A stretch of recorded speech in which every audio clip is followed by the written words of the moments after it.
قرآن کریم میں مال کو خیر بھی کہا گیا، فتنہ بھی کہا گیا۔ اگر انسان مال حلال طریقے سے کمائے، مال کے حقوق پورے کرے، اللہ کی رضا کے مطابق خرچ کرے، تو اس کے لیے مال خیر ہے، یہ اللہ کی بہت بڑی نعمت ہے۔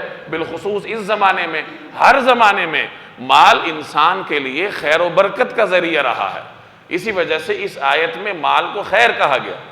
اور اگر مال کو حرام طریقے سے کمایا جائے یا خرچ کرنے میں اللہ کے احکامات کو مد نظر نہ رکھا جائے تو وہ مال انسان کے لیے شر ثابت ہوتا ہے۔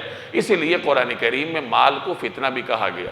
مال کی اپنی ذات میں خرابی نہیں ہے، یہ ہمارے اندر خرابی ہے، یہ ہمارے اوپر ہے کہ ہم اس مال کو اپنے لیے خیر بناتے ہیں یا شر بناتے ہیں۔